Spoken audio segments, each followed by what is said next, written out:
C'est très urgent. Faisons comme d'habitude. Envoyons cette vidéo aux autorités. Mesdames et messieurs, bonjour, bonsoir. Très rapidement, nous sommes venus alerter. Alerter. Ça, c'est vraiment très dangereux. Nous savons que nous sommes très forts sur le plan diplomatique, mais un peu de faiblesse se manifeste encore au sein de nos FARDC. Je viens avec un cas, mesdames et messieurs, que je vais vous présenter aujourd'hui. C'est pourquoi je vous demande, comme toujours, de nous faire confiance, d'envoyer cette vidéo encore en masse, la partager encore au plus grand nombre pour que cela puisse arriver aux oreilles des chefs. Nga nakota ke pa bakondi na nzela mungongo na ngai nakota na nzela ya maloba mangai nakotaka. Mais soyi na ye directement boye et kozala acrobatie belé. Mais je compte sur vous, Bandeko Balandi, de partager massivement vraiment cette vidéo puisse atteindre les services de sécurité et à défaut Ecomelapé Fachi parce que c'est très urgent. Oyo Tolingi Toebisabino. Bonjour, bonsoir. Tout doit dépendre de l'heure à laquelle vous allez nous suivre, mesdames et messieurs. Tozali Nesengo, yako retrouver Bino, Tozala qui est un peu occupé, ça et là, Nakati Yaba village, na fin fond, Moussala Tozo Sala. Ils ont un sacrifice, un journaliste d'investigation à Zao Akenda na terrain. Ils ont un fan na Chandaku, ils ont payé Sabatu Bilo, ils ont payé Sabangoka Nenga na Zobi Sabino Boy. Non. Je viens du terrain, na terrain, na Tambolara par semaine na Rosala. Par exemple, dans 2-3 provinces. Tout ça, pour na bolamu, ils ont une image, on a coaché le bino, na on a coaché le binoté. Pour na bolamu, il y a peuple congolais contre Banguna Baibaza, na Katia Rubondisa Biso. Mais avant tout, to respirer na momuke na pesa bino nouvelle nazanango ya mukolo mwalelo. C'est parti.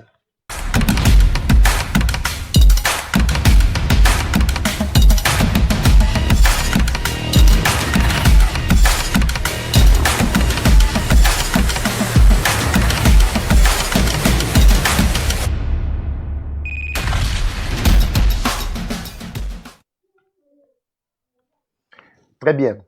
Tozali na Uvira. Na Uvira, je viens d'alerter Bandeko Balandi sur la présence Yandeko Obabengi Gervais Kambale. Gervais Kambale azali moko ya ba brigade oyo ezali na ba commandement na kati ya ville ya Uvira. Territoire mobimba presque ya Uvira. Vous vous souvenez makambo wana na lobela kato tozako lobela yango à plusieurs fois na matali ndeko oyo Kotazo. Kotazo zalaki ko pesa nzela na ba M23 de temps à autre pour être ba attaquer ba village na biso. Mais vous connaissez suite na ye oyo ba waza ba salaka ye. Alors, tozali na ndeko oyo Gervais Kambale. Bato ebele ba bengingai ngape na investiguer na moni ba faiblesse belé. Faiblesse ya liboso Gervais Kambale azali proche collaborateur ya makasi ya Tango Fort. Gervais Kambale azali bras droit ya Tango Fort. Tango Fort azali bras droit ya Kabila. Kabila n'a jamais renoncé na ba intention na ye ya ko déstabiliser mboka. Parmi ba pion, bato ba sala ke Tango Fort azala o azali, c'est Kabila. Bato ba sala ke non Gervais amata ba pété, akoma major, akoma lieutenant, colonel, akoma ti o ya komi lelo ezali Tango Fort. Azala mo na bitinda na ye, na yebi parcours na ye nyonso. Bandeko ba bengi nga olebi papa eva me oyebi makamwa na ozolo belango te pona nini. Awa ndenge zabo yoko yoka katongo midi pokwa e wazalendo bazopotana na ba FARDC. Eza na bato o bazalo kola ba meneur de jeu na kati ya makambo wana. Selon ba source na ngai, Gervais Kambale jusque là ne travaille que pour le compte de Tango Fort. Mais mituna, bo mituna binomoko mutuna ya koyeba Tango Fort pour qui travaille-t-il? Réponse est nango facile. Tozali fort sur le plan diplomatique, na ba principe auto signé ya paix tout ça na ko expliquer bino pena accord ezali en gestation o ba signer mukolo. Moi après 3 jours, je pense 3-4 jours que ça les 2 mai. Alors, avant la côte na makambo na j'alerte d'abord sur dossier Oyandeko o Gervais Kambale bandeko bo partager ngo massivement bo tinde la ba service de sécurité. Oui, c'est un guerrier to yebi. Abunda zali ko continuer bisika biso bazali ko chaye. Atamboli a travaillé na Likasi, na Kolwezi, a travaillé na Lubumbashi, a travaillé na Goma, a travaillé na Walikale, a travaillé na Sud Kivu Lisusu, a travaillé qui na Kinshasa, ba eko rappelé à Zongi, a travaillé ba bisike belé. Bazako tindaka tindaka ye po azamwa na bitinda na époque ya Tango Fort. Vous savez que Tango Fort c'est celui qui avait le monopole. Lokola Ntumba Bwamunda lelo na kolobela pe dossier Ntumba Bwamunda. Alors, Tango Fort n'a jamais cessé de continuer à travailler pour na Kabila. Pourquoi? Parce que bazo protéger ba intérêt na bango. Tango Fort fait partie vraiment na ba oyo ba généraux ya makasi, généraux ya fort, généraux oyo bazali na ba mbongo ebele, na ba fortune ya kosakana te, na ba parc na ba ferme lokola ba John Numbi. Un général Libumu Boye. Général ayebi ko fanda na bitumba te, mais azoluka ba petit nazo tinda bango. Ndenge ba commissaire biso ba généraux tele bela ba généraux na kati ya mboka na biso. Alors, Tango Fort continue toujours à travailler pour le compte, il y a Kabila que vous connaissez très bien, qui ne cesse de travailler également pour le compte, il y a Kagame Bandeko Balandi.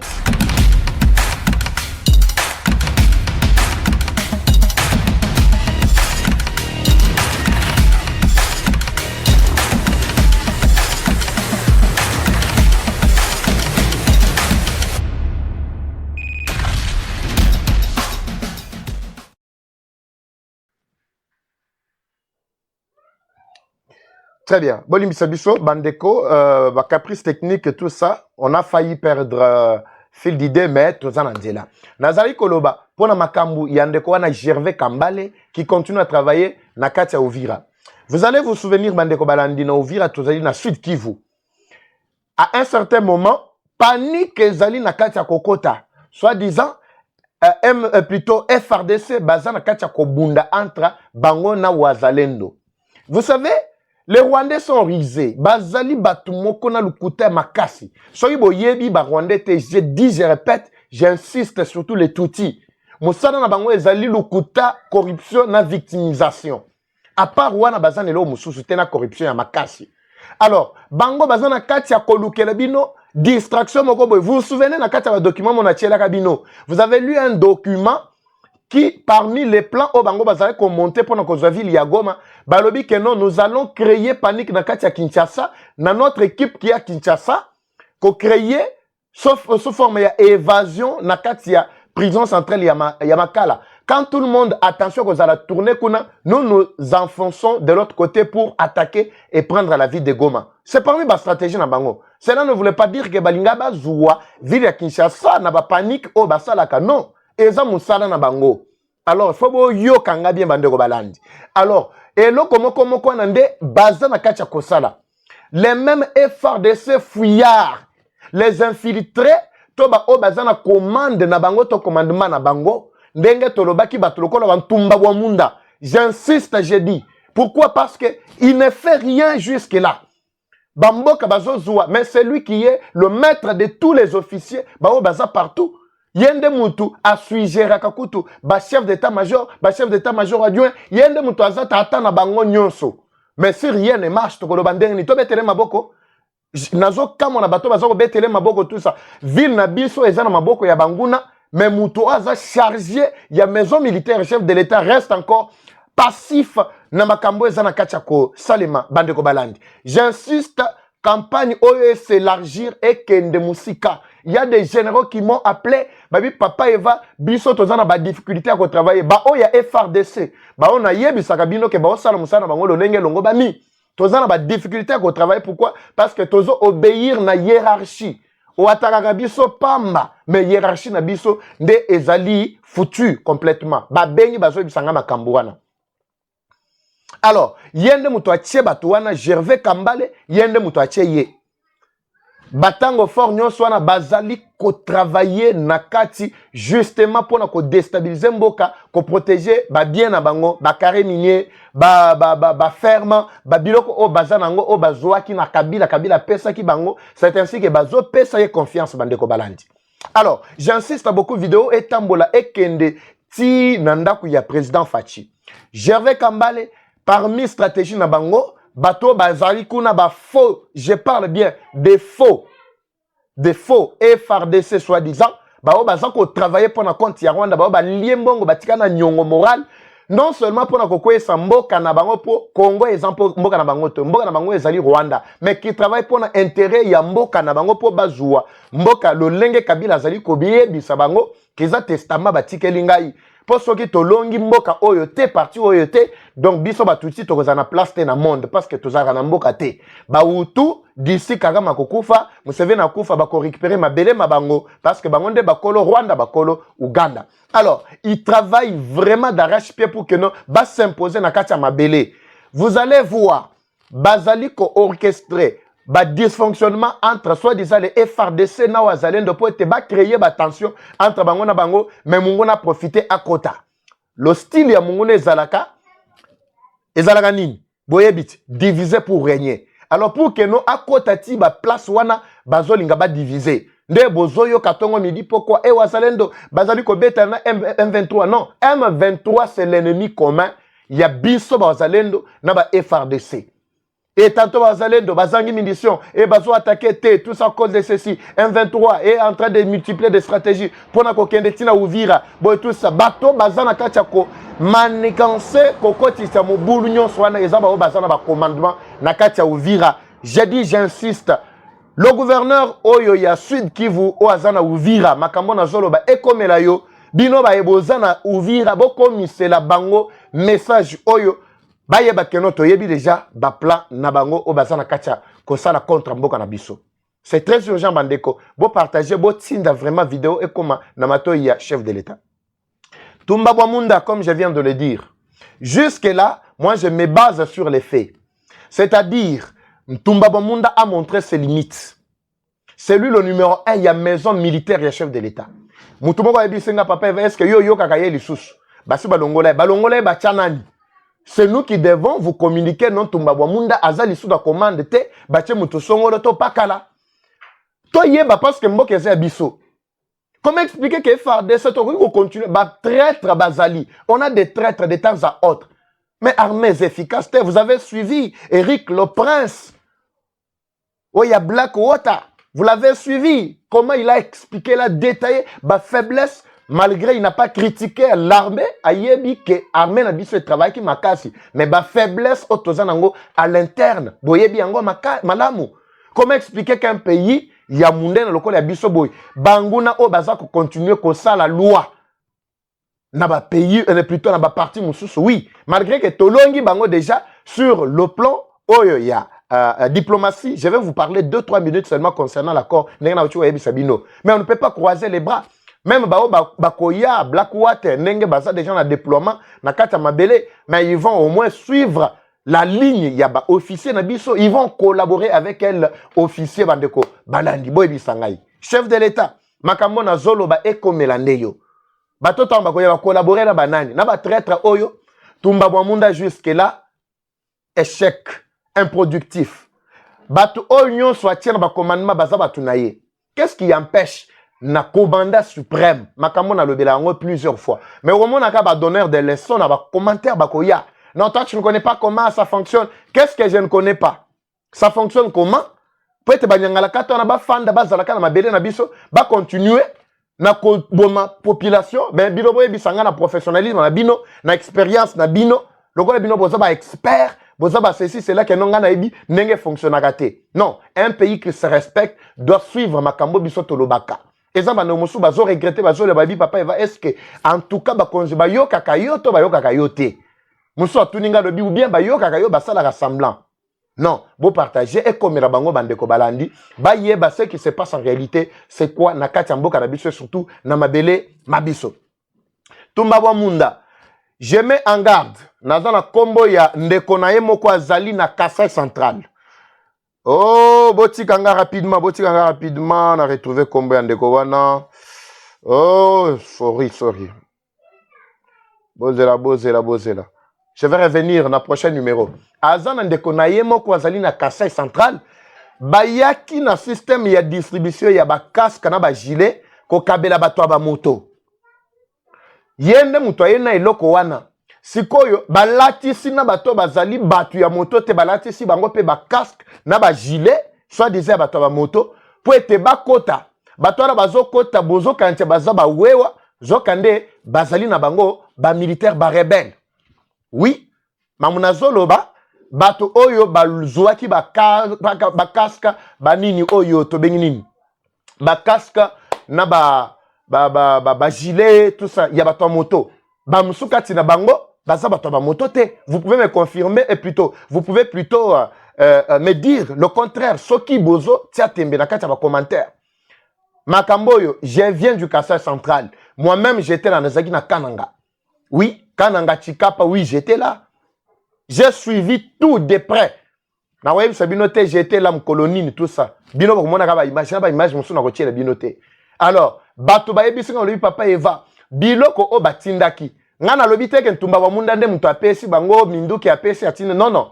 Na lobi ndeko na ye. Lokola ye azo sala effort te pour na kosisa makambo bitumba, mais tozo dénoncer ba poche d'insécurité ye en tant que numéro 1. Ouazali kosimba maison militaire ya chef de l'État, mais il ne fait rien. C'est alors que biso tozo bimisa makamboyo. Selon mes sources, ba ebisinga papa Eva awa bato o bakabelaki kaska na bana mosusu tosali na kati ya organisation na biso ya bato moto tomoni ke bamsu bazalaki ba chauffeur ya moto te mais ba peselaki bango yango tina nini. Gouverneur Kambulu fungula miso ozana Kananga na Kassai central fungula miso. De même aussi na Chikapa na Kamako ba alerte ngai sur ba Rwandais oyo bazali koluka pe banda ko sala pe loi. Vous vous souvenez, il y a plus de 4 à 5 ans, je vous avais parlé sur ba oyo ya Kassai oriental. Non, wana tozana lomami. Ba Rwandais, oui, c'est vrai que ba Rwandais ba tambola ki ba panzani baza monde mobimba presque partout. Na Congo ba tambola ki baza partout na ba province nyonso ngana ko tangela bino bisika ba zwami. Mais ça que no bazalaka ba to mobulu non. Les Rwandais sont nos frères ndenge tolobaka. Mais ba oyo ba kotaka na ba intention ko kanteke non.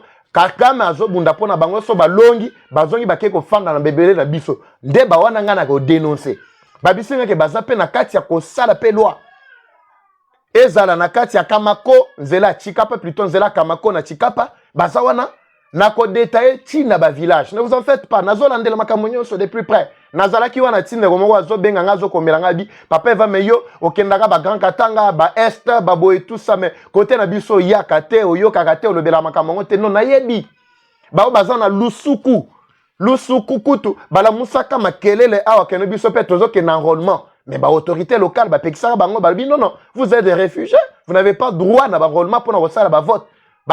Non, nous sommes des Congolais pour bazwa déjà ba kombo, ya ba mutombo, ba chilumba, ba ninyo sowana. Ezalinde source ya ba ntambwe mwamba, source ya ba chibanda Raymond, ba tunyo sono bomoni wana. Baza ba tuna bango. Collaboration directe entre bango. De moi ebisinga bi papa Eva, talana no bien elongi. Il y a cette kikuni na ministre ya affaires étrangères ya Rwanda. Makambo wana tolandela ngo bien. Oui, ezaka elongi ya pamba te. Moso confirmé nga juste après source wana lobi non, c'est son grand frère propre. Oui, grand frère ya cette kikuni. Oyo azali ministre ya nani ya affaires étrangères ya Rwanda. Moso pas confirmé nga yango jusque là nazo sala ba investigation. C'est pour vous dire que bandeko balandi tozali liboso ya bato oyo baza prêt à tout. Ye ministre wana ya affaires étrangères, combien de fois Kagame tindie na bambongo, plus même de 6 millions pour na corrompre Kaikwamba. Dernièrement, na makamba ba accord bazalaki plutôt ba nini ya accord de paix, principe de paix au basignaki na New York dernièrement. Ayaki na message à Kagame. Heureusement que Kaikwamba na biso azongisie. Ayebisie o monika ndenge RDC waneza ezali difficile à vendre wana. Ndenge moko na ngai pe, je suis très difficile à acheter, très difficile à corrompre. Alors, tout loko la Kaikwamba wana. Regardez comment il défend le pays. Tina Souka.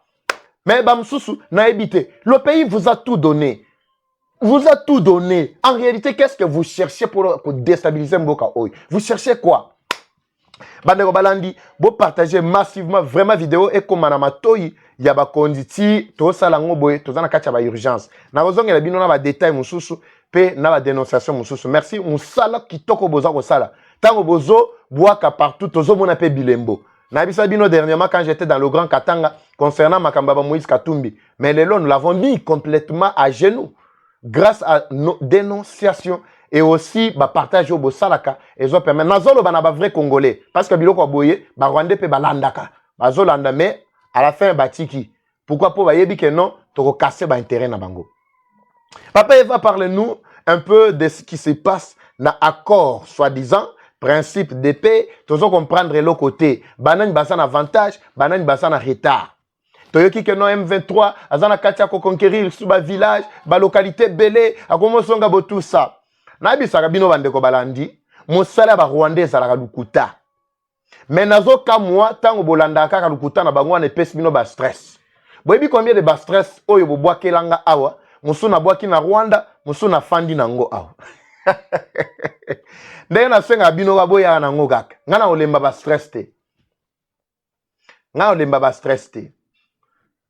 Combien de fois on vous a dit que le M23 est déjà à Uvira, est déjà à Kisangani?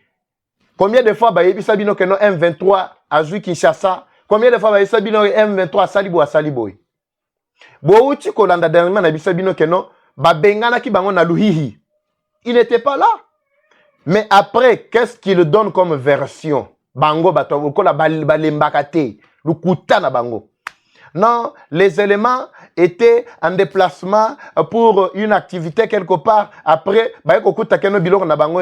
dans quel pays? Bino borobi ke boye boza ba libérateur soi-disant. Boye na localité bozu localité. Mais botiri localité na vide borobi ke no bokenda une activité songolo pakala. Est-ce que ça laka? Bakenda batika ka tandambu ya effectif. Ata 10, 20, 50 bato batika laka. Pour nimbango bakenda ki du coup. C'est quoi version bazo pesa bino? Pourquoi vous croyez à cette version là que non? Bah c'est déplacé quelque moi muke nde ba kozonga. Non? Ezaki bongote. Baza ko tambola bisiko bomoni ke baza na ba intérêt. Bisiko bomoni ke non ba koki ko lali sa population. Mais ba place oyo population eza ko tellement éveillé, ba tali ba bi ba moni intérêt na bangote, ba longwe ba keyi ko renforcer ba côté na bango parce que ba komi ko luka biloko ba koki ko kimanango. Fait na bango yango déjà. C'est pourquoi ils se battent. Nanga yebisaki bino que non, nous sommes déjà morts ndenge tozaboy. On se bat pour la survie na biso. Mais bozalaki boyoka ki ezalaki clair. Ils se battent rien que pour la survie na bango. Bazo se battre pour la binoté. Bazo tambola de pillage en pillage. Bazo violer, bazo yiba, bazo lukabiloko bakoko kima nango ba kefanda na Rwanda po bayebi ke na Rwanda on a crise eleki. Mais sort na bango eza déjà scellé baza sous le côté, c'est ce que vous devez retenir. Mais je me demande comment si Kobino vous en avez panique et belé. Bazoko Sabino, Barbino, Bakendaki, Nayoki, Oyo Mususo no asala ka communication à Rwanda wana. Azo tangela bino à peu près 7, 8 villages et soi-disant Bazu village tel, Bazu village tel, Bazu village tel. Bino bo croya kaye. De mo atindela na lobi papa vana jole ta photo na tindela yo. O mona biloko ndeko azolo bezo pesa nga kutukanda. Bezo pesa kandozo na nango poani. Il travaille pour la compte na bango. Bazui telle localité, bazui telle, bazui localité telle, bazo kende ti boinde ça. Après boko yoka azo critiquer Tshisekedi. Boko yoka ka biloko bazo copier bazo tiezaka bato bazo critiquer Tshisekedi mingi wana mais il critique il ne donne rien. Nga awa nazo critiquer oui, gestion ya mabe na batumba bwa munda nazo critiquer, nazo pesa pe ba piste de solution. Ba réaménager, ba sala changement na bato wana, c'est tout à fait normal par rapport ya ba fait constaté. Oui. Mais bango koyoka bazo critiquer kapo bazana service instrumentalisé par Rwandais batouana. Combien de fois batantaka biso batama média oyo? Banso bazwaka courage à kozwa numéro nanga ko benga nganga no papa va yamanga pe na kati émission na en direct ngana yamba yo M23 na kati émission nanga. Ozoluka combien po yamanga ngana za posa mona yo? Ta una sala ka wana sala ona mbongo na bino.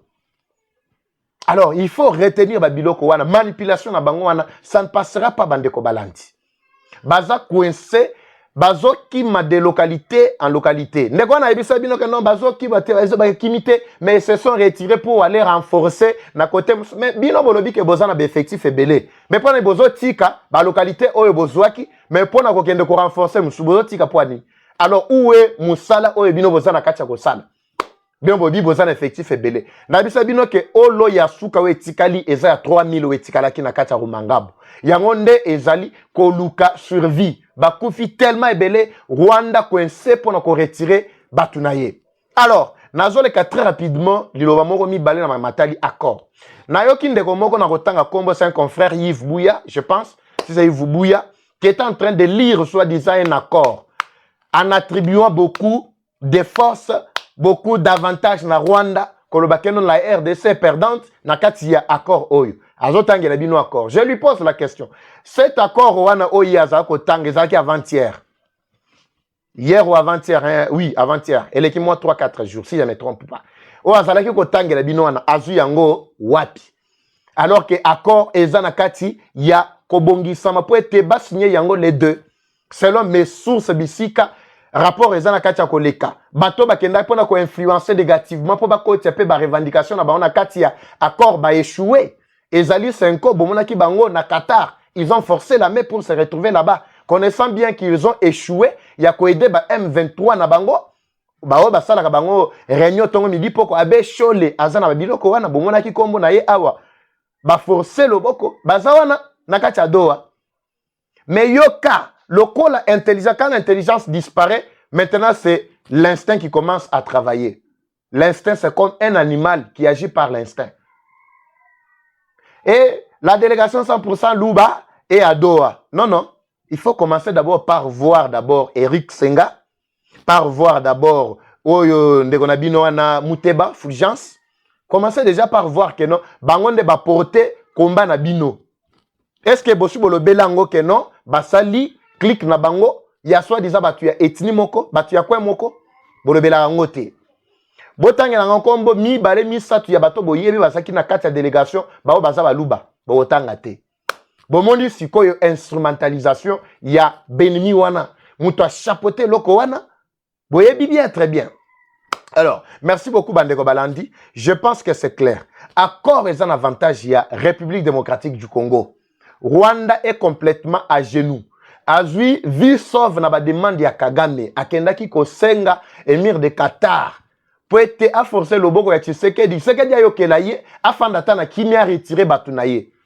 C'est ainsi que Mir de Qatar a joué qui ordre Outaki na États-Unis parce que Kagame est déjà yebaki combien de frappes a joué qui ba sanction makasi de la part ya Amérique, de la part ya Belgique, de la part ya Canada, de la part ya ba Mboke Belé a mis moni déjà que nous a commis par terre.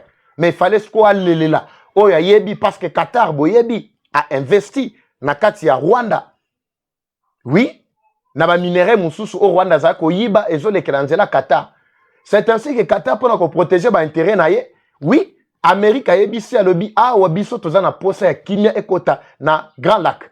RDC to tu ko signé déjà a accord. Mais biso to ko travailler na ba climat ya boete. Yebisa batuna yoto ba investissement na we za na kati ya Rwanda. Si Kagame akoki ko yoka, oui, a yebisa yo clairement retirer batuna na kimia. Sokite Tokobeta ndenge tokobeta. Alors tant tokobeta na ba intérêt na yo e kozala menacé. C'est ainsi que vous avez vu Émir de Qatar akutana Tshisekedi. Tout a commencé ce jour-là ndenge na ibisa kibino. C'était la question du pays des nations entre nations. Ce n'était pas question il y a M23. M23 n'était que supplétif il y a Rwanda. Rwanda était là pour représenter. C'est ainsi que Rwanda andimi rapidement ko signé makambo aboya ki ko signé na kati ya Rwanda. Le seul processus est Tikali. Mais bon, il y a un processus, il y a Luanda, na accord, il y a Nairobi, et ça qui est un avantage, il y a Rwanda. Soit ça qui est un avantage, il y a Rwanda. Pourquoi? Na Luanda, Rwanda, a yaki ko signé le 15 décembre, tu sais que ça ko zelaye.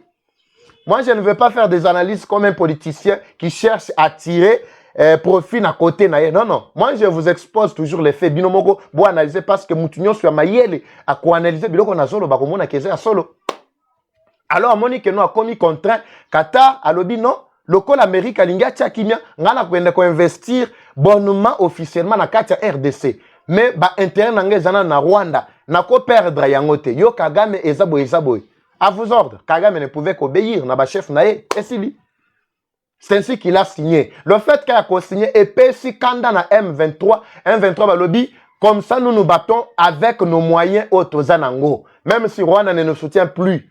Bolanda ki yango M23 a tindi délégation na ye pour ba kende na Maison Blanche mais basuki kana mabende wana bomoni na clôture mabende basuki kana mabende wana jusqu'à la ba kotité atinda ki bango na mission nini ba kende ko séduire Trump ba ebisaye que non biso tozana pona ko menacer ba intérêt na yote.